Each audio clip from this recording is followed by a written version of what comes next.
I confess to you that I love zombie movies. Not zombie TV shows. I tried to watch, what is the one show that's been going on forever? The Walking Dead, thank you, and my mind just blanked. It's too much zombies. I can handle 2 hours of zombies, but 10 seasons of zombies, it's just too much. But these zombie movies, they work, insofar as they work, with this idea that you are left wondering, what would I do if the zombie apocalypse happened? How would I cope? What skills are necessary to survive? I think I would want to die pretty early on. Just wipe me out in the first invasion of the zombies. Just get it over with. I wouldn't want to linger because it never looks good living on in these movies. I don't know if I would have what it takes to survive. But this is the idea behind these movies, these stories, is what happens when all else is stripped away, when humanity is reduced. What happens at the end of the world? That's kind of what zombie apocalypse stories are about. What do we do when the world is ending?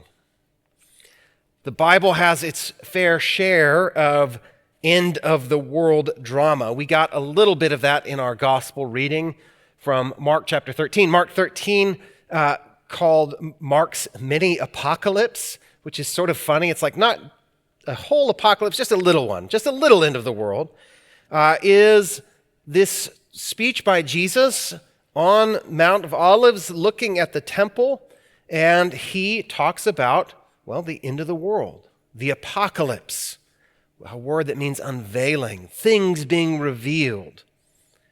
It all begins because his disciples, as they are sitting there looking at the temple, one of them says, what great stones. He's admiring the beauty of the temple, this massive structure that would have required an incredible amount of human labor to build.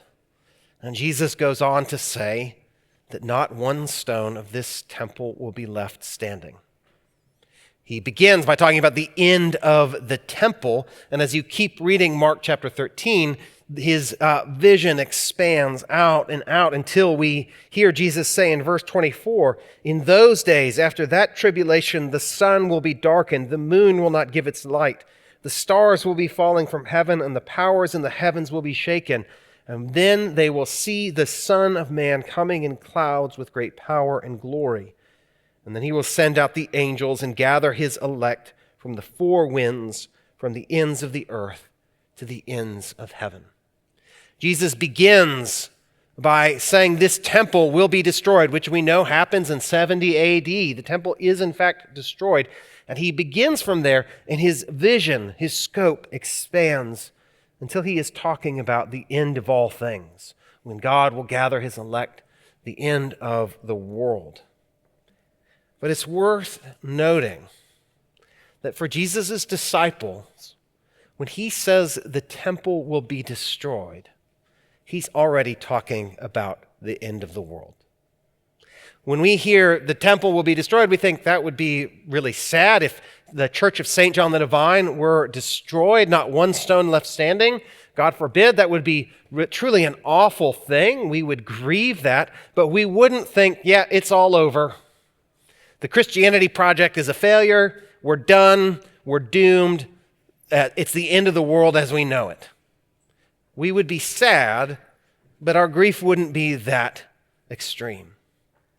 But for Jesus' audience, for his disciples, the temple was the center of their spiritual world.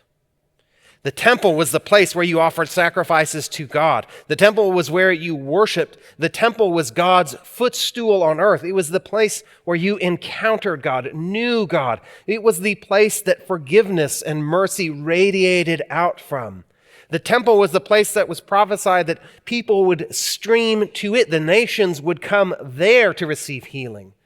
The temple was the omphalos, this Greek word for belly button, which means the center of their world. It's like the White House is combined with St. Peter's in Rome, combined with the Holy Sacrament, all into one place. And so when Jesus says, this temple will be destroyed, it is as though he's talking about the end of the world. Because without a temple, how could we connect to God? Without a temple, how do we receive God's forgiveness? Without a temple, how do we worship? If the temple is God, then God has abandoned us. Where has God gone? Without the temple, is God even with us anymore? And so Jesus is talking about the end of the world, the end of their world. Like all good apocalyptic stories, this one is a bit scary. You can imagine the disciples sitting there looking at this magnificent building, being afraid. And as Jesus continues, you should read the rest of Mark 13, there's more scary stuff. It's not a cheery passage of the Bible. People are always like, I've heard people say, I don't like St. Paul, he's difficult, but I really like Jesus. And I'm like, well, read Mark 13. Jesus can be difficult too. Jesus is tricky. Or they say the Old Testament God is, we don't understand the Old Testament God, but thankfully there's the New Testament God. But if you read the New Testament God, he can be quite confusing too, because he is the Lord, the Almighty, the maker of everything, and he is not subject to us. So what Jesus has to say is a little frightening. But I want you to pay attention to what he says at the end of our reading for today. He says, these are but the beginning of the birth pangs. That this catastrophic event, the destruction of the temple, is just the beginning of birth pangs. And on the other side of birth pangs is new life. It's something beautiful, something undreamt of. Like in birth, there is little that we can do to control. Jesus is not telling the disciples, here's what you can do to prevent these things from happening. The end of all things is completely out of their control. My wife, Jennifer, when she gave birth to both of our children, she says it was like she was just along for the ride. Like it was this thing that was happening, and she could either go with it or, well, she had no choice. It was going to happen. The baby was going to come out. It will say children come early, they come late. There's no perfect prediction. You cannot control it. It is an emotional journey, not just a physical journey. It makes it hard for dads to complain about anything after you watch your wife give birth.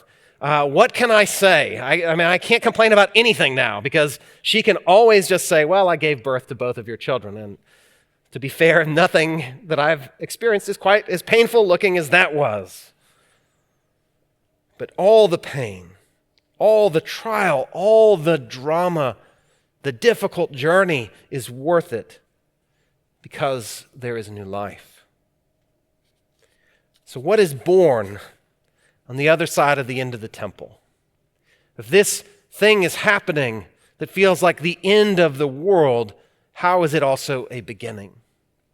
We see this in our Hebrews reading, which is full of temple imagery.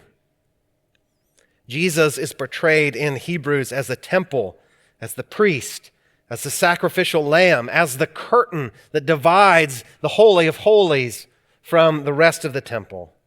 His body is destroyed. He offers himself up as a lamb and dies for our sake. And on the other side of the end of the temple, his body, the temple of God, is the new life that is given to us. The end of the temple was not the end of the world because Jesus, the true temple, had died and risen again and brought new life. The end of the temple is then the fulfillment of good news. The good news because of what Jesus does, because of who Jesus is. He completes in himself, in his very body, what the temple always pointed to, a place where you could receive forgiveness and mercy, where you could trust that God was present, a place that you knew that you had access to God, a place where you could be at one with yourself, with God, and with your neighbor. In Jesus, in his death and resurrection, he provides us the forgiveness that is complete once and for all. This is why in the Hebrews reading it says that after he offered himself as a sacrifice, he sat down at the right hand of the Father. He sits down because the work is done. Forgiveness has been given to us. It is complete. It is not partial forgiveness that Jesus gives. It's not like the forgiveness that so many of us give to each other, where we're like, I forgive you. And if you probably have done this, although you all, or I'm sure, are much holier than I am, where you say, I forgive you, and then you say, but. You're like, but I still got to get the zing in right there, right? When we often imagine that that's how God's forgiveness is, that he forgives us, but there's fine print, there's a clause, there are exceptions. Maybe the forgiveness isn't complete and total, but what Hebrews says is that when he offers himself as a sacrifice, he gives us complete forgiveness, sits at the right hand of God the Father, because his work is done. He gives us access to God, not partial access. In the temple, only the high priest could go into the Holy of Holies, this special place where God's presence was complete and purely experienced. Only the high priest, and only once a year. Jesus, because of his gift of himself, gives us access to God all the time. It is complete access. God is not begrudgingly listening to us when we pray. God is not sitting on his throne up in heaven, choosing sometimes to hear us, sometimes not. Okay, you can come to me. No, I'm tired of you. God gives us complete access to his throne because of the work of Jesus. Complete forgiveness, complete connection to God. So the end of the world, the temple is destroyed, a frightening thing, but it isn't simply the end, but it is the beginning because of what Jesus does. Today, our world can feel apocalyptic. Sometimes it feels like we're living in a zombie apocalypse right now. I don't know. How are we doing at surviving? Are you saving things up? Do you have is your hurricane closet filled with canned goods? What do we do when it feels like the world is ending? And even if you don't feel that on a big scale, there is probably some part of your life that feels like the end of the world. A relationship that is ending. A person that you love has died. That feels like the end of the world a little bit. When someone dies whom we love, it is the end of so much. We experience the end of the world, a career that we maybe had loved or hoped for that doesn't happen. So the world is ending all the time for us in different places. And how do we live? What do we do? Do we resist? Do we get angry? Do we stock up on supplies? What Jesus shows us is that at the other side of the end of the world is him. And what he gives us is forgiveness, connection to God, complete and unmediated, that we can come before God at any time and in any place, and he receives us. We can trust, we can receive, because the world is ending. But on the other side of the birth pangs is new life, the forgiveness and connection that we can have for God for eternity. Amen.